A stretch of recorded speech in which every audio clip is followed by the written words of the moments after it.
This is unbelievable. This guy spent over $100 on a rotten piece of old wood. His wife was furious and left him on the spot. But what she didn't know is that he had a plan in mind to turn that piece of wood into a fortune. After he finished his work, a wealthy local collector offered him $40,000 to buy it. When his wife found out, she rushed back one Saturday morning.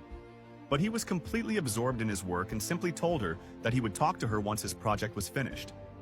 He had already cut the trunk into several sections, and he took his chainsaw to start carving, following the lines drawn on the wood.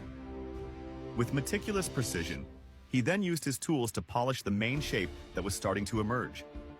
He let his imagination run wild to make the piece even more impressive. With a carving knife, he painstakingly worked every detail until a realistic shape came to life. He continued his work with even more finesse, perfecting every curve and angle.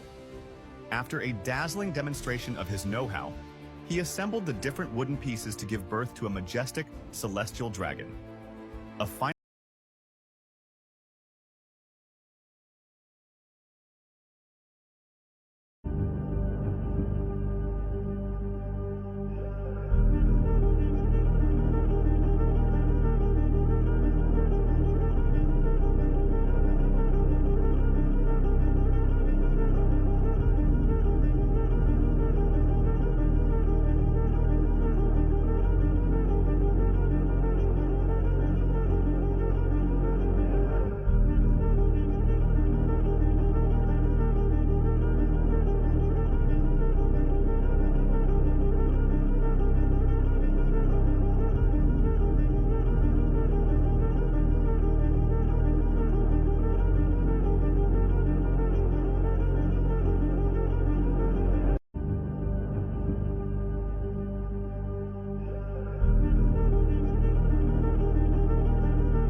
A small magnet implanted in a finger can allow one to sense magnetic fields. Let's try it. The tip of the finger is filled with very sensitive... A small magnet implanted in a finger can allow one to sense magnetic fields. Let's try it. The tip of the finger is filled with very sensitive neurons, and a magnet reacts to magnetic fields and vibrates in the presence of AC fields. So I'm going to put some crazy glue on my magnet and glue it to my finger. And now I have superpowers! The magnet reacts to AC magnetic fields, not electric fields. So I have to run electric current through my wire to create AC magnetic fields. Let's run half an amp through the wire using my incandescent light. Wow, I feel nothing! I need more current. With this iron, I should be able to run 10 amp through the wire. Oh sh**, I actually feel it now. Doesn't make any sound though. There I put my magnet and my microphone beside it, and now if I pass the wire above it, you should hear it.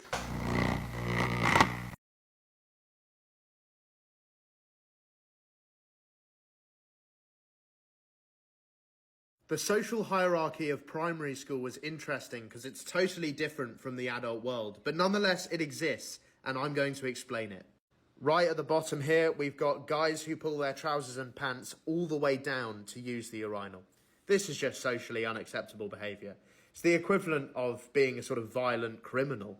I guess you cannot associate with these people. You cannot look in the eyes and trust a man who does this, because everyone in the class has seen his crack. Right above that, we've got anyone with glasses. I mean, automatically you're a specky, nerdy, knobby no-mates, unfortunately. Despite how unfair that is, I used to be scared of hanging around kids with glasses because I thought that I would catch, you know, being short-sighted or whatever. I thought it was contagious for some reason. Anyway, you're a teacher's pet and a neek. Above that, we've got normal kids. This is standard stuff. Most people, you were probably one of them. Now we start to move into the clout dimension. These are the real movers and the shakers, the people with the influence to throw around at school. First up, we've got a kid whose birthday it is, bringing in cake. If you're bringing in cake for your birthday, suddenly everyone's your friend. It's like you're a mafia boss and they're feeding you exactly what you want to hear in a hope that they'll get a slice of the empire and I won't shoot them. That's how it feels. You're king of the world if you do that. I know you fakes out there pretending to be friends on the birthday, hoping to get a bit of that bloody cake. Next up, we've got the tall, bossy girls. There's about 3 of them in every year, and they stick together like a pack of wolves. For some reason, they grew before everybody else and now just physically imposing their will on the class. God forbid you get put in group work with one of these. And last but not least, we all know who the true alpha male is. There's only one. Because there's only one thing you can do to achieve ultimate social status in primary school, and that is be the fastest runner. If you can pace it like Prime Usain, you are getting all the punani, all the attention. Anything you say goes. You're king of the world, baby.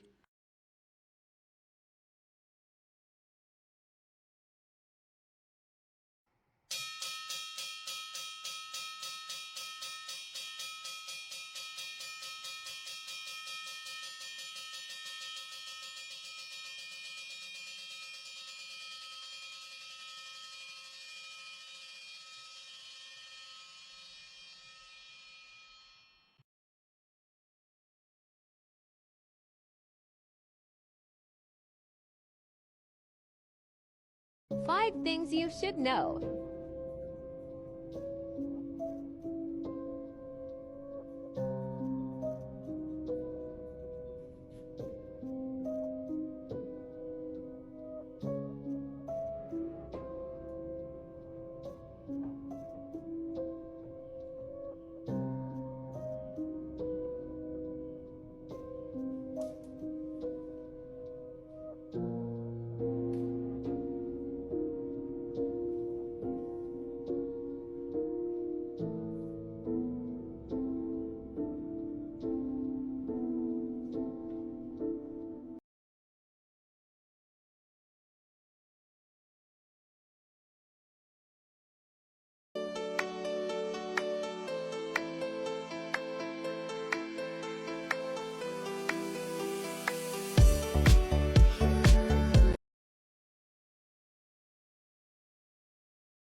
Magnet. What's going to happen when I bring this towards it? It's being attracted to the middle one, but it's being repelled by the little satellite ones on the outside. What could happen? Oh, it was attracted and it stopped. It's being repelled. There's about an 1/8 or 1/4 inch air gap there now where it can't get any closer, but not further away either. That's absolutely amazing.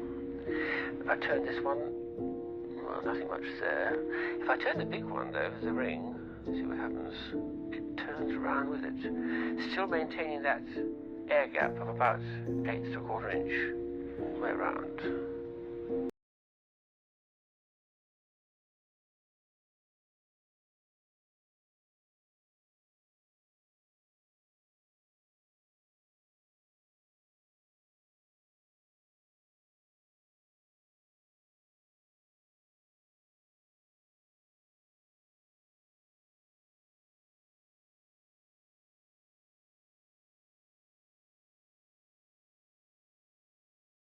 This question made me go down a rabbit hole. I wondered, why is he talking about a medical institution? And then I realized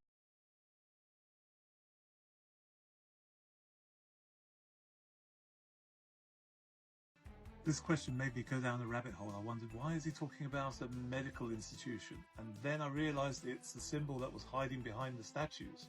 But in actual fact, although this is commonly used as a symbol for medical institutions, it's incorrect. This is known as caduceus. It's a symbol of Hermes, the messenger god, and actually symbolizes trade and commerce. Instead, when you have a rod with one snake entwined around it, that's known as an Asclepius. Asclepius was the god of health, and that is the correct symbol to use. And if you look at the World Health Organization logo, you can see it very clearly. The symbol of a rod with 2 snakes is now more commonly taken to be a professional organization, so there is an excuse to use it for health organizations that consider themselves very professional.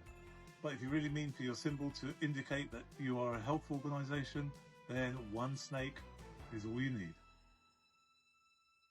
Like, comment,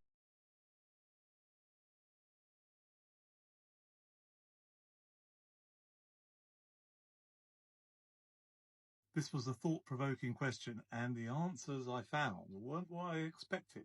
First things first, cliffs are not governed by height. These cliffs go down to just a few meters in height. Are they still cliffs?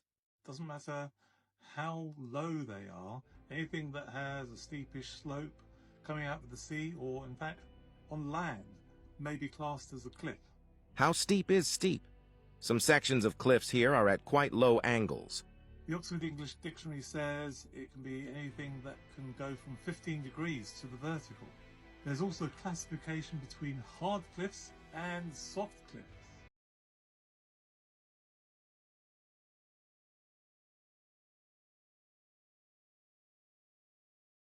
This question made me go down a rabbit hole. I wondered, why is he talking about a medical institution? And then I realized it's the symbol that was hiding behind the statues.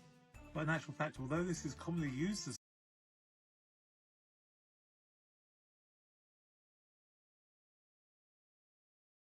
you're going to realize it one day. That happiness was never about your job or your degree or being in a relationship. Happiness was never about following in the footsteps of all of those who came before you. It was never about being like the others. One day you're going to see it. That happiness was always about the discovery, the hope, the listening to your heart, and following it wherever it chose to go. Happiness was always about being kinder to yourself. It was always about embracing the person you were becoming. One day you will understand that happiness was always about learning how to live with yourself, that your happiness was never in the hands of others. One day you will realize that true happiness comes from within.